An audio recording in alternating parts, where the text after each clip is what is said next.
This show is brought to you by Safety FM.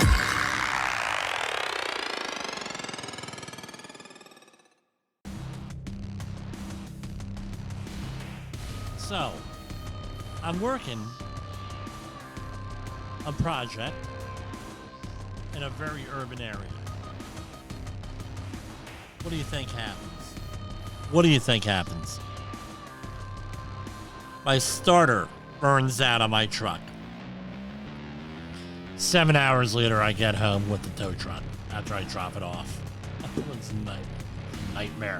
That's why you only got me the last couple of minutes. But rest assured, we are back, and we are going strong.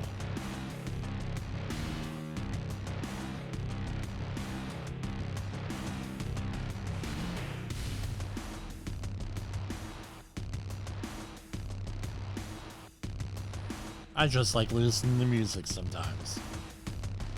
Amazing what they have on royalty-free music nowadays. Okay, we're going to go on over to OSHA Region 5. An Ohio vinyl tile manufacturer faces $1.2 million plus in proposed penalties. And let's remember, everyone is innocent until proven guilty, and all this stuff that we talk about are initial penalties, proposed penalties. These are negotiated down. If you need help in negotiating them down, give us a call, 845-269-5772. An Ohio vinyl tile manufacturer faces $1.2 million in proposed penalties after OSHA inspectors responded when a worker suffered severe injuries as a result of being caught in a machine last April. The incident marks the 7th injury at the facility since February 2017, related to the company's failure to follow required machine safety procedures. So they got kicked into the severe violator enforcement program. The April inspection found that the injured worker's finger was first caught in a rotating spindle on a plastic winding machine, and then their body was pulled around the machine spindle. The worker, who had been on the job for just 6 weeks, again, new worker, new employee, and what do? Danger, right? Suffered multiple severe injuries that required surgery. The company was cited for 8 willful violations. Let's click on those. What are those 8? Let's go through them one by one.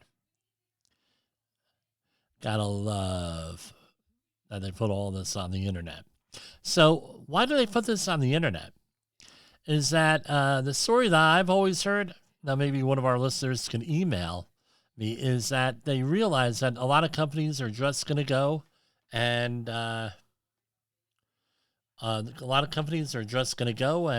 that's it. They're going to pay the fine or whatever and just continue doing work. But if you add some social pressure, some shame and blame, maybe, then they're more likely to be compliant because nobody wants to be on the wall of shame. And let's remember, if it's on the internet, it's there forever. So when, it's there forever. And this started, I believe, during the Obama administration. And I don't know how effective it's been or not, but I tell you what, I always tell people in the OSHA outreach courses that I teach for the university, and in I don't do private open enrollment, but I do private courses, and I also do it for a major university, was that if you're going to interview for a company, look them up on the OSHA establishment search, especially if you're a safety professional and you see what their history is. So here we go. Violation number 1, a serious violation. The employer did not ensure that the floor of each workroom was maintained in a clean manner.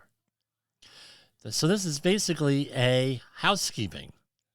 $10,000 plus violation for housekeeping, right? For a wet floor, right? And oil residues on the floor. Citation number 2. They really, I'm going to say that I said this last week when we went through this one story. Somebody really pissed somebody off here. All right. I'm sorry. That's my read on here. Right. The employer did not ensure that steps are uniformly spaced or arranged with a rise of not more than 10 inches and a depth of not less than 7 inches. So guess what? They were on or about blah, blah, blah. Employees utilized, and I hate that word, utilized the mobile ladder stand to access the elevated work platforms and were exposed to trip and fall hazards at a maximum height of 58 inches, and that the rise of the steps exceeded 10 inches and were not uniform. That's a $12,000 plus proposed fine. Here we have walking or working surface having an unprotected side or edge, which was 4 feet. Remember, you're in general industry, so it's 4 feet or higher, not 6 feet or not 5 feet or not 10 feet. Or 15 or 30 feet. It's 4 feet. So, number 3B. Falling into dangerous equipment without a guardrail system or a travel restraint system. Number 4. Machine guards missing. And number 5, another one, serious. No equipment guards on certain equipment. Number 6, serious. So this was an obscure one. I've never heard of this one. But bolts and nuts or set screws used in shaft coupling extended beyond the flange or the coupling and were not covered with safety sleeves. So this is like you can get caught on it, right? Walking through, right? No guards. Again, a guarding issue. And here's the willful. I was interested on this. What's the willful one? This is protective equipment was not used when necessary, whenever hazards capable of causing injury or impairment were encountered. So this is one of the new, for lack of a better word, violations in the top 10 violations. It's only been there for like the last 3 or 4 years. Basically, people not wearing PPE when it was required. Again, was there a PPE assessment done where we tried to go through and try to eliminate the hazards and everything else to go through that pyramid, right? So now we have an issue with that. That's basically, this is one of the major ones, is that you go into a facility or you go into you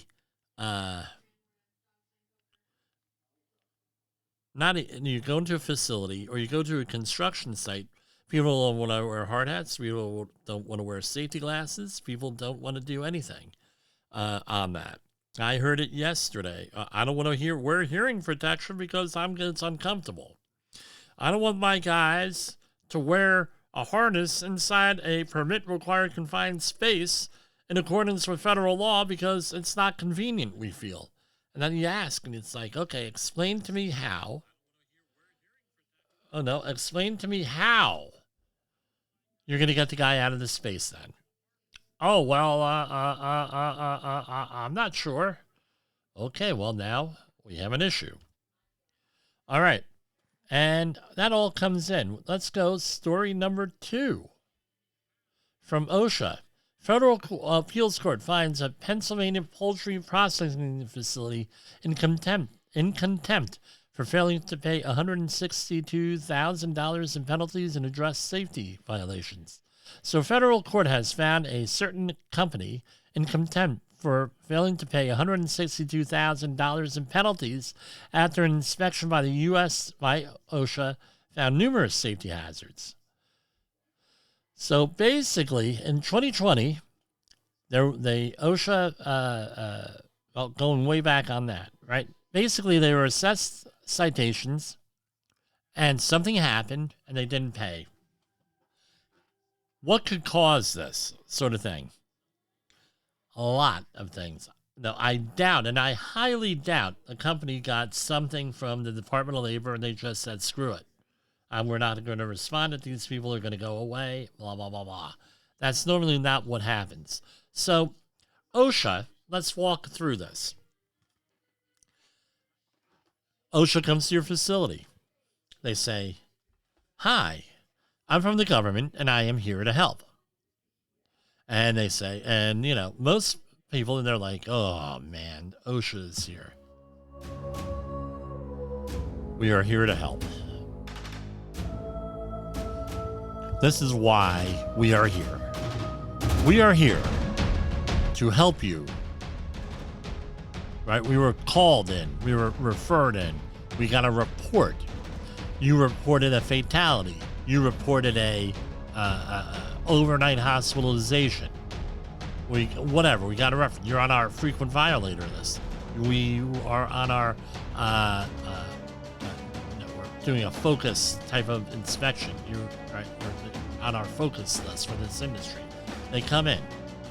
They go and they give you their ID. They show it to you.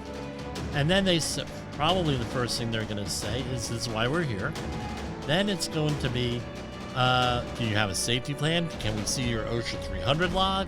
Who's in charge? All of that stuff. And then by the end of this process, where they go through, they might interview your employees, and they might interview, look at your records. Then they get back to you and you have a closing conference, and then they're walking around your facility, taking pictures, and hopefully you're taking the same pictures that they're taking, and you're going through the whole thing. And then comes at the end. And it would behoove you that if you go out with them, that you have a crew of people behind you to try to resolve things on the spot if they could be resolved. It might help to have a shop steward there. It may help if you're union shop. All of this stuff, the whole entourage. You have to have a plan way ahead of time. And we help you put that plan together, a response plan. And then what happens? You go through and they say, "Okay, we are going to have a closing conference." They say, "This is what we found. We found this. We found this. We're going to think about this. We're going to look at this. I have to refer this on up the line to see how we're going to handle this."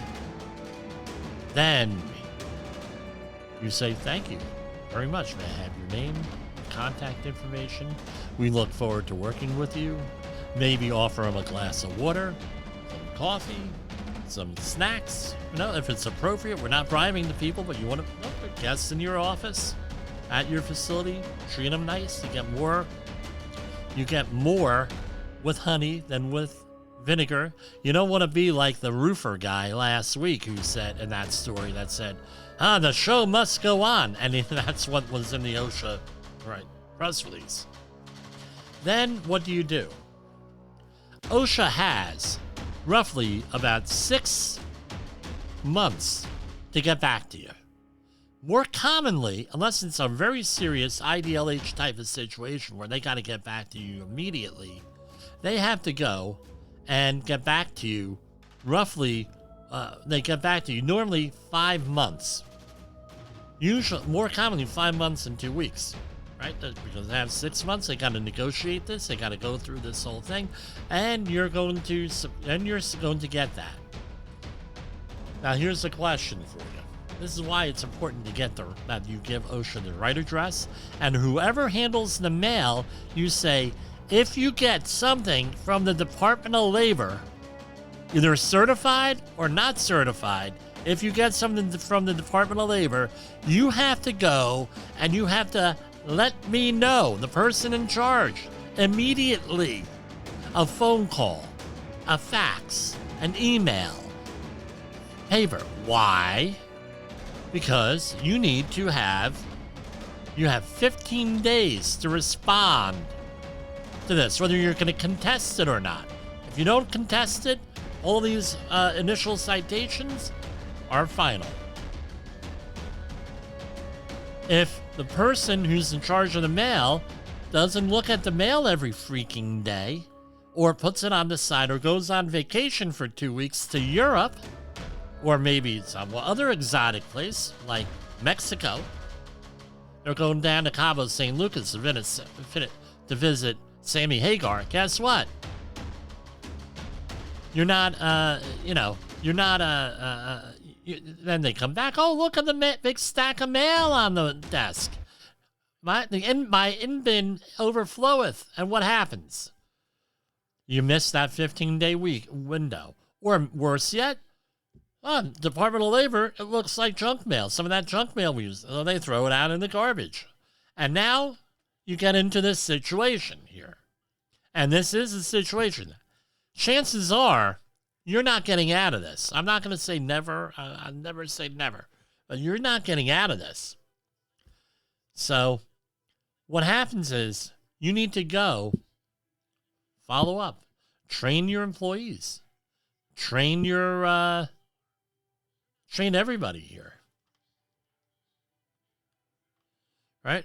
Train everybody, figure things out, alert them. Then you can probably avoid this situation because, and again, when you're going to be responding to all of these people, you're going to be responding to the, hold on. You're going to be responding to OSHA, right? You need to have your times right. You need to have everything. And you respond to them, what do?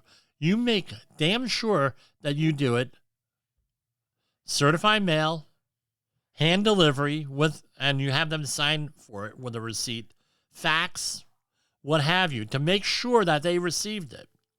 Now, the other thing is this: you're going to request probably an informal conference, and you're going to talk it over with them. And this is where everybody wants to send is at the closing conference. Okay, we're going to knock this amount off. We're going to vacate this. We're going to do this. And that's nice and congenial. All right. When you start to get into there's going to be consultants out there that are going to be really annoyed with me or pissed off, even more than what they already are, probably me going into this, is that you need to once you start to get into serious and willful violations, you probably need an attorney. My professional opinion with that. Let's take a break here, and we'll go into some other stuff.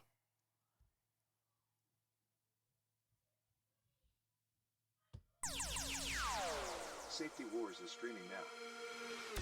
SafetyFM.com. In the professional safety community, communication and planning are just a few keys to your program's success. The question many practitioners have is, where do I start?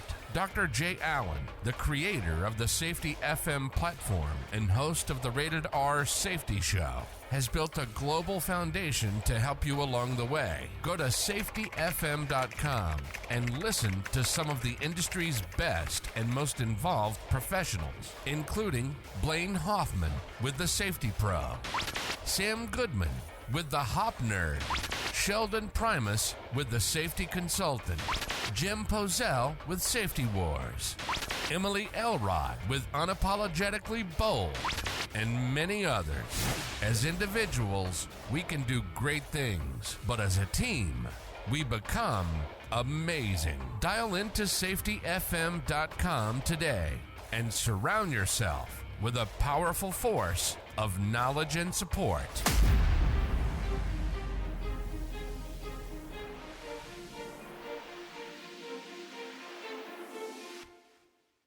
You are listening to Safety Wars. Tomorrow's Safety Today.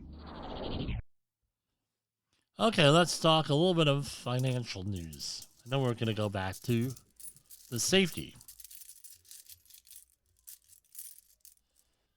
Okay, the markets from some indexes were up, some were down. Here we go. Dow Jones Industrial, 32,033. S&P 500 is down, 3807. NASDAQ down, 792.67. Russell 2000 is up, 1806.32. Treasuries are 3.937 on the 10-year Treasury. And Bitcoin is at 20,227. Crude oil hovering in the mid-80s at 88.57. It's up a little bit. And precious metals. We have gold at 1672, silver 1981, platinum 982.30, and that's down a little bit. Palladium down a little bit at 1974.50, and that's what we got on those. So here is a story from our neighbors in the north. A Bruce Jack, which is a mine, remains suspended after a fatality. Bruce Jack Mine in British Columbia remains suspended pending an investigation into the death of a worker from contracting partner, blah, blah, blah. Right? So there was a fatality. The site incident management and mine rescue teams have been working around the clock, according to the CEO, with relevant authorities to ensure safe access to the incident location. No other details are there. It was a gold mine, apparently. So,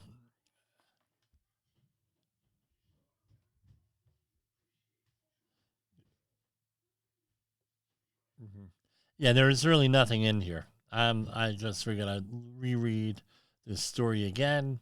Nothing in there. Now, what believe it or not, New Jersey had a mine, zinc mine, right? The Sterling Mine. That's why you have in North Jersey a sports team in the Frontier League called this. They play out of Augusta, New Jersey, at the Skylands Arena and the company and the team is called the Sussex County Miners. It's because Sussex County has a lot of mines. One of them used to be, they're all closed now, as far as I know. There was a silver mine in Stokes State Forest. I actually went up and when I was a kid with my father, we found the silver mine. It's not secret, it's there, and it's closed off. And I was able to get some silver ore, believe it or not. Okay, I was 7, right? On the outside, there was still some silver ore strewn about the whole place. It's probably all gone now. People probably took it, right? And there was, up until, I believe it was 1986 or 87, there was a Sterling mine over in Sterling, New Jersey, and they mined zinc in there. And no, it was a really interesting experience to go out and tour that mine, especially being a safety professional, because you got to see how they used to do safety in the mines. No, so for example, they would have a flame, right, in their hard hat, and if that flame started to get really bright, guess what? That meant you have an explosive atmosphere and you should evacuate. If it starts to get really dim, that means you have an oxygen deficient atmosphere, and there you got to go. This is the kind of stuff you hear about the canary in a coal mine. Guess what? That's what they had. So the mining environment, I have zero experience in except for my tour of the Sterling mine. But it was pretty, they talked about all different types of safety issues there and how things were managed back in the day. A lot of tragedy in those mines. It's a necessary job. At least in my opinion, it's a necessary job. But it's really important that the miners really work as safely as possible, especially since they're in remote areas. And if you get hurt, it's a problem. Now, if you get seriously hurt, a first aid is a first aid. However, anything more than that, where you need medical attention, it's a long drive. It's a long flight, what have you. That's why when I watch certain series like on the Discovery Channel, right, and I look and I just shake my head. Some of this stuff, because it's obviously unsafe, and they're mines. So this is a delivery person in Missouri was found dead in a yard after a suspected mauling by 2 dogs. Basically, the delivery worker delivered stuff, and it was in a gray truck, so that tells you what company it was from. And what they ended up doing was the dogs ended up killing the guy, and they found him a couple of hours later there. according to the sheriff, Scott Childers, the animal bites are a factor in the death. They don't mention in the article I read what what kind of dogs they were. So it's still under investigation.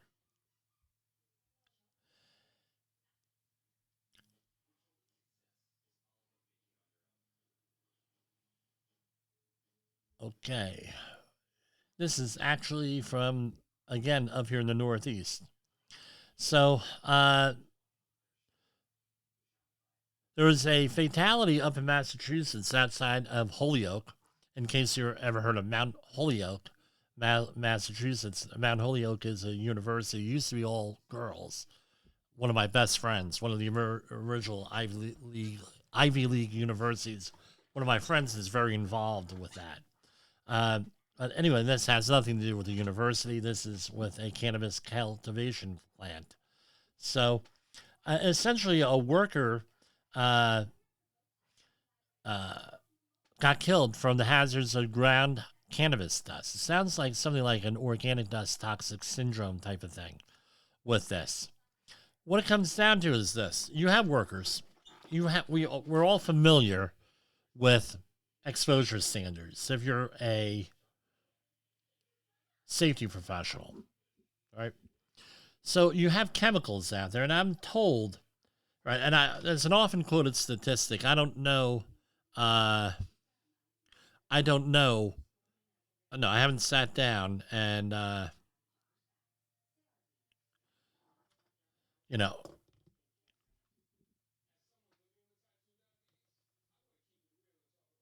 hold on.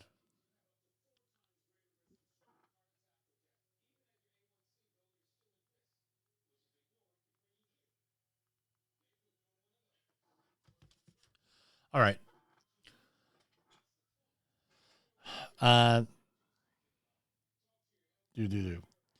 got thrown off here. I missed something today. So, all right. So I didn't want to go into this, but might as well go into it. It's worth the discussion. So you have exposure standards. I never counted the number of chemicals out there. All right. But there's something like 85,000 chemicals. That's often what I hear in the workplaces.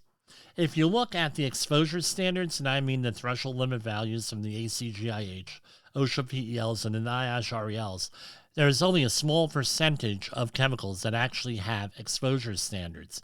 In lieu of those, you have to go through warning properties. So, for example, is it an irritant? That would indicate an overexposure. Does it cause an allergic reaction for a particular worker? That would be another one. And there's other indicators like an LD50 thing. You don't want to get to that. And then adjustments, or you need some type of certified industrial hygienist, toxicologist, or other professional to make the evaluation what that is. One of the things that is not, and I repeat, not included in these exposure standards and everything are the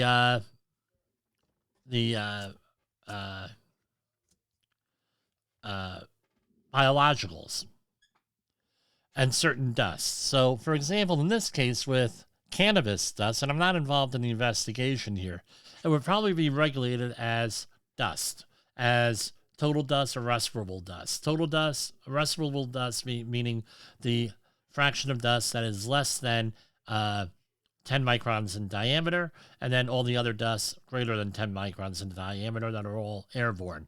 So what happens is dust companies, they have a dusty environment. I always recommend an industrial hygiene audit where they could go in there and this is the level of dust that we have. This way, and it's a cheap enough analysis to run, because right now, with a fatality here, right, that they're dealing with here, that's a problem.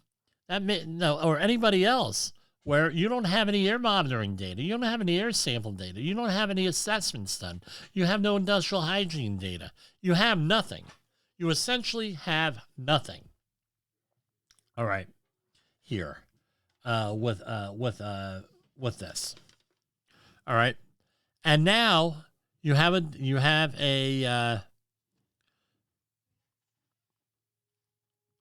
situation. I had an employer. I used to work in warehousing when I was working my way through college. Right, every summer, me and my brother Wally worked together at a warehouse. And when I got into the safety industry, I called up the safety director of the warehouse and said, "Hey, you may want to do an industrial hygiene audit there, just as a chief insurance type thing." All right. So we go in there, we do some air sampling for dust. We go in there, we do some noise monitoring and everything else. You're nuts, blah, blah, blah, blah, blah. You know, you get the F-bombs thrown at you and everything else. A couple years later, the warehouse wants to close. And this is a union shop, a Teamster-run shop. And I don't blame the Teamsters. I would have done the same thing. What do you think they ended up with the severance package? They said, well, we got exposed to hazardous levels of noise, and we have threshold shifts. Company had no way of proving it otherwise. No industrial hygiene monitoring, no noise monitoring, no audiometric, nothing, nada, zero. And what did it end up costing them? A lot of money. That was added to the dust. What do you think happened? Now, we got exposed to hazardous levels of dust. I can tell you, about 75% of the people there smoked. This was the late 80s, early 90s. Everybody, like 90% of the people smoked. And now they're screaming and yelling about lung damage from the dust there. Again, no industrial hygiene monitoring. Long story short, everybody got a check for bodily damage when that place closed. So not only did they have financial issues, believe me, the financial issues were immense, but now they have issues with everything else. You have no data. Fast forward to this, I'm not saying they didn't have data or not, but I'm sure that if they had some type of air monitoring data, they'd be in much better shape. The problem here also is with biologicals. So the biologicals always present a risk, because what will make me sick will not make other people sick, and vice versa, and all of this stuff. So when you have mold in your working environment, right, quote unquote black mold, right? Oh no, all right, and all that other stuff that's out there. And let me point this out, and I'll say this kindly this time, right? When you have workers that have access to the internet, or family members that have access to the internet, what do you have? You got a problem. Well, what kind of problem do you have, Jim? The problem is that one man, one internet connection, you could, then they start looking up mold. Mold this, mold that, mold causes, blah, blah, blah. And there are no standards for it. It's not like benzene, where when you have a permissible exposure limit, OSHA permissible exposure limit of 1 part per million. You don't have that with mold. You have professional judgment. There may be some standards out there in some states. I'm not familiar with all 50 states and all jurisdictions out there. There may be a jurisdiction with some levels somewhere. But what you're looking for are colony-forming units. You're looking, well, this makes you sick. That one doesn't make. Guess what? Now you have a problem. The issue we came up with the viruses, specifically coronavirus, is that there was no methodology that was verified at the beginning of the pandemic. So nobody knew what was a safe level. We knew coronavirus was airborne, but there was no standard for it. There was no standard to even sample that in air. Very difficult to sample that on surfaces. So what we ended up doing was had a zero threshold with the coronaviruses, right, or anything else. So any level of coronavirus, any level of anything was no good. And this is one of the reasons why we had issues with everything here, because we had developed protocols with SARS, right, back in 2000, in the mid 2000s, that now we have to apply to 300 plus million people. With SARS, they never planned on applying it to that many people. So now we have a problem here with all around those standards, what's good, what's safe, what's not good, and all this other stuff. And these are some of the things that are in there. But I got to tell you what, the worst thing is when you have no data. There's no data with this stuff. What do you do? It sucks. I'm going to be honest with you. I hate to be in that situation with any client out there where, hey, you should have done air monitoring.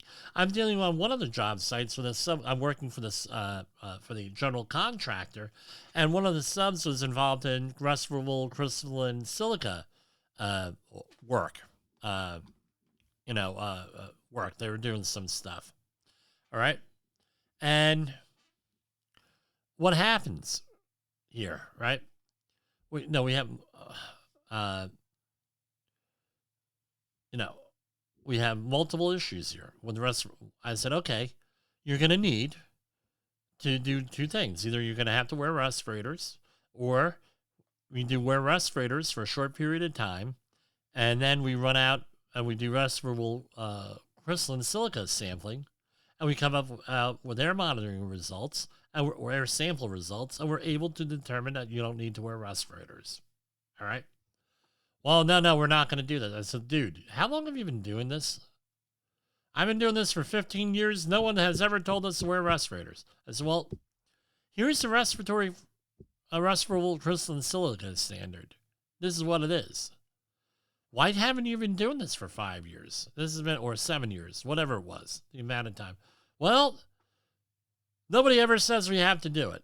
Well, you run a company, right? You have 100 people working for you, and none of them are aware. I said, well, this is what it is. You're going to have to wear them on this job until you do the air sampling. This harkens back to our conversation last week where a school was allegedly has pesticides and polychlorinated biphenyls, PCBs in it. And they only did, and they realized that they might have a problem. And in the spring, when they realized that they might have a problem, they only did like radon testing and a radiation scan. So, well, that we don't have a problem. They didn't get out in front of the problem and investigate everything, because now they have egg on their face. This is the same kind of situation. You want to get out ahead of everything. 5 years ago or 7, whatever this the respirable crystalline silica standard came out, it would have been very cheap for them to run air samples. Believe me, it was a lot cheaper to do sampling when before this came out. Then they would have had all the data together, and they would have been protected for 5 years and educated themselves a little bit.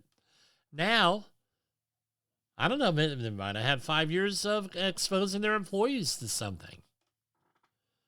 Guess what? This really matters for a lot of these, for your employee. You got to get out there ahead of things. Do some sampling, do some cheap insurance. There was an environmental attorney in Central Jersey many years ago who every other year, it was their policy to get in a company to do a complete indoor air quality assessment, an industrial hygiene assessment. Now, you're going to say, well, what was that attorney doing? The attorney owned real estate, and the attorney was an office building, and there was maybe 500 or 600 people in the building. And what happened was, every other year, going back from time immemorial, since they got the building, they did an indoor air quality assessment every other year. And the company went in there and did everything. One year it was my company that I used to work for, went in there and did all the indoor air quality assessments for them. It took about 3 or 4 days. It was a multi-story building, and we sampled for the regular parameters: carbon dioxide, carbon monoxide, any type of odors, no relative humidity, thermal occupancy stuff. That's a fancy word for temperature. And we just went through the whole building, assessed what the hazards might have been, did a right-to-know inventory throughout the building of any chemicals, anything like that. And they weren't telling us something. We were like, well, why are we doing all this crap, right? And it turned out that 5 people in the building in the last 2 years since the last assessment had come down with cancer. 5 different types of cancer. It was lung cancer, breast cancer, prostate cancer. All right. So we know that lung cancer is very common in smokers. All right. We know that women are, no, I don't know what the number is, but I can look it up real quick. But women get breast cancer at high levels, right? Men get breast cancer too, but it's predominantly a female illness, right? Female condition. Prostate cancer, only a male illness, but that was something like 1 in 7 or 1 in 8 men get prostate cancer. It's a right. It's a common cancer. Basically, I spoke to my own personal doctor. My own personal doctor said, Jim, pretty much everybody gets it, especially doing in the type of work you do, right? So that's why I get the PSA test twice a year, right? Sometimes the reason why I don't have it more is I forget to tell the doctor. But basically, we were able to go back for years with this law firm and got a toxicologist together, and it was a toxicologist that everybody knows. It was the one who did the autopsy on Elvis. And he said, look, he looked into medical histories. We got permission to get medical histories and everything else. And he said, look, there's no evidence of anything in the building that could cause these cancers. And guess what? Saved a lot of money in lawsuits. Saved a lot of money with workers' comp. Saved a lot of money, pardon me, with the workers. You're showing good faith. You're concerned about their health, concerned about their safety, and you're also protecting your own ass in this. They're out in front of all this stuff. And that is what you need to do. You're fighting the safety war. I recently read Sidney Dekker and Todd Conklin's book, Safety Differently, and they had a very good point here. A lot of good points. It was a book of good points. And what it basically said was, safety is unlike all the other industries. All right? It's different. And it's like, you're a operations person. You see a problem. You fix the problem. You move on to the next problem. And you never have to really deal with the previous problem again. Maybe you have to maintain things. Maybe you got to do it. But you basically don't have to deal with it. And a lot of the conflict comes between safety professionals and operations people, because the operations people don't understand that safety is never ending. Safety is not something you do, right? You do safety. You don't, it's not checklists. It's not training. It's not any of that, right? That's how safety is often managed, and we're forced to manage it because of regulatory requirements, legal requirements, industry standard stuff. Safety is going down, talking to your coworker and saying to him, hey, Larry, how you doing today? Hey, Larry, how's your job? Hey, Larry, is there anything I can help you with? You're being their servant. How do you do your job, Larry? How do we do this, Frank? How do we do that? And you go through it again and again and again and again. And you go out there and you figure things out. That's what safety is. You're constantly trying to learn how to be a one-man or one-woman learning team here. And you're out there identifying things. And you're trying to improve things. and things might come up, and you coach people, and you do all this other soft skills stuff. Yeah, we have the hard skill. We just talked about exposure standards here and everything for the last 20 minutes or so. That's what this is. That goes a long way, right, to working safely, because if you have this relationship, they're more likely to come with you with a problem. When I was on my first interview with Jay Allen, he was shocked. And I think the listeners were shocked too. And I try to have a relationship with my coworkers. They're willing to come up to me with anything. You say, what do you mean, Jim? Anything. I had people coming up to me saying, Jimmy, I got, know that girl last week I met? I said, yeah, I got her pregnant. What do I do? Right? Oh, Jim, I'm having this problem with this. Blah, blah, blah. And they come to you with their other problems outside of work, personal, right? That's a good leading indicator that maybe you're being, proactive. We had this other thing where I was working the night shift on a project in Logan, Ohio. You can go and look up Logan, Ohio, and find out there's only one manufacturing plant in town. There, what it is. And Fayette County. And you go in, I think it was Fayette. No, Fayette is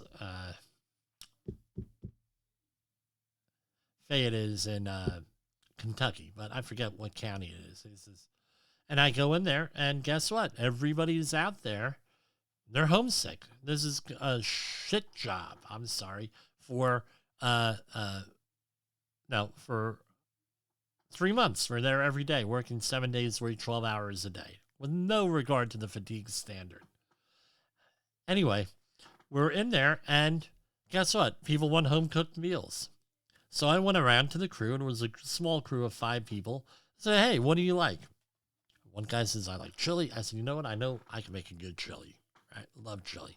Oh, I like Asian food, the guy says. No. I'm in the mood for General Tso's chicken. Guess what? I learned how to make General Tso's chicken.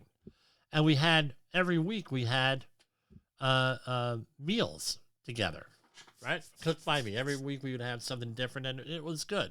And then before you know it, right, you're building up a rapport, a relationship with these folks. And then after a while, they're like, you know what? We want to work safe. Hey, if there's a problem, I ask them to do something, yeah. And then these things, they tell me if something's not going right and everything else. And what happened one day was we had a major problem. We had a major issue there. And and this is one of the only 7 times where I actually had to shut the job down. And it wasn't from anything they were doing. It was from something the day shift was doing that caused an unbelievable safety hazard. And guess what? They were more likely to do it because I wasn't a safety manager. I was a safety friend. I was there. I was on them. I was with the soft skills, pushing that. And like I said last week, that's one of the reasons why I had to leave corporate America, in my opinion, is that I had soft skills and I was probably undermining my managers on a certain level because the people were more likely to come to me with problems. And so, because I would try to work with them towards a solution. And I don't think my managers liked that very much after a while. So that's, I went off the rails into the weeds here, but all from a cannabis story. Where it's important to get out ahead of all of this stuff. Always to get out ahead. So we're going to take a break for a minute. I got to get something to drink here. And we will be back. Safety Wars is streaming now. SafetyFM.com. Is your safety training old, stale, and hackneyed? Is your safety trainer still preaching a warped version of behavior-based safety? How about safety training that actually addresses your hazards in your workplaces and is not standardized baloney from 25 years ago? Contact the Safety Wars team at safetywars.com or call Jim Posel at 845-269-5772. Remember, if you're receiving this message, you are the solution to unsafe workplaces. Okay, we're back. Give me a second here. Let me put the other commercial on. In the professional safety community, communication and planning are just a few keys to your program's success. The question many practitioners have is, where do I start? Dr. Jay Allen, the creator of the Safety FM platform and host of the Rated R Safety Show, has built a global foundation to help you along the way. Go to safetyfm.com and listen to some of the industry's best and most involved professionals, including Blaine Hoffman with the Safety Pro, Sam Goodman with the Hop Nerd, Sheldon Primus with the Safety Consultant, Jim Pozell with Safety Wars, Emily Elrod with Unapologetically Bold, and many others. As individuals, we can do great things, but as a team, we become amazing. Dial into safetyfm.com today and surround yourself with a powerful force of knowledge and support.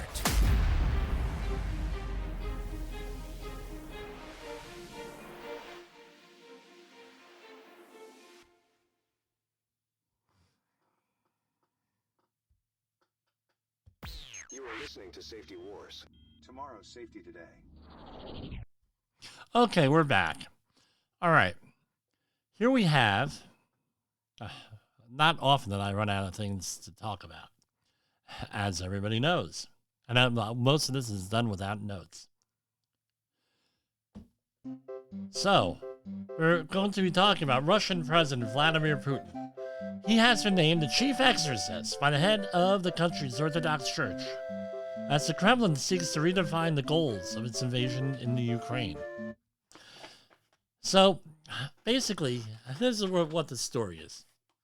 Putin started to use, regardless of what your opinion is on the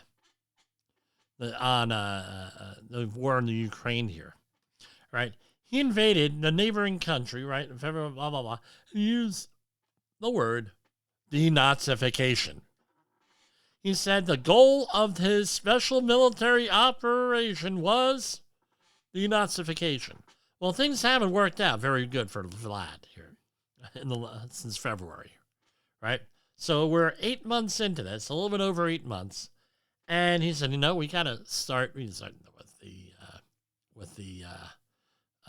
He's starting with conscript people. We got to escalate this. They're threatening nuclear war. They're threatening, and we'll have more on that in a minute, and everything else. And what happens? He did not say he changed his tune, like with everything else.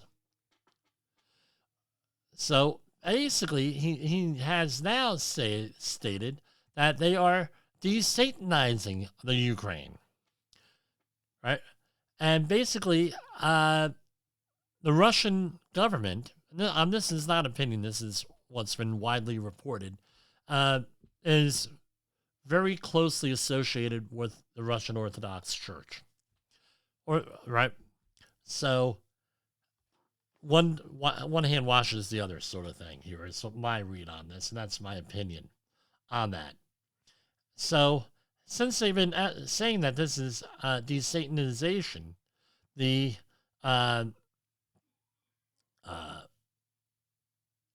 Russian Orthodox Church has named him the chief exorcist, according to some reports. So I think, I don't know. I, as everyone knows, I'm very religious. I'm very spiritual. I like to call myself that, but I consider myself that. But it's one of those things, you don't take that. I don't take that. That's not an exorcist. It's not something that you banty about light, that you're doing exorcism, right? That's got to be done by a trained person, priest, minister, rabbi, imam. Even my understanding is that Muslims have a rite of exorcism also. So you can't just throw things around. This is getting more and more bizarre here. Putin has also said he has not that they're not going to do any of this nuclear stuff or anything else, and that he blames the West for escalating this. Also, we'll end with this. Vladimir Putin says Dirty Von claims for disinformation so they could confuse NATO. I don't know what to say on any of this stuff anymore. Like going back to Disaster Response Month or Disaster Preparation Month in September. We're not in control of these situations. But what can we be in control of? We can be in control of what we do and how we react.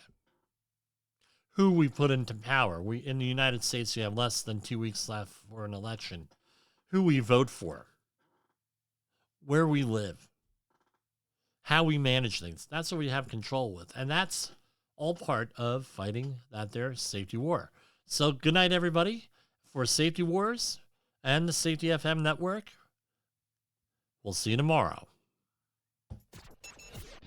The views and opinions expressed on this podcast are those of the host and its guest and do not necessarily reflect the official policy or position of the company. Examples of analysis discussed within this podcast are only examples. They should not be utilized in the real world as the only solution available, as they are based only on very limited and dated open source information. Assumptions made within this analysis are not reflective of the position of the company.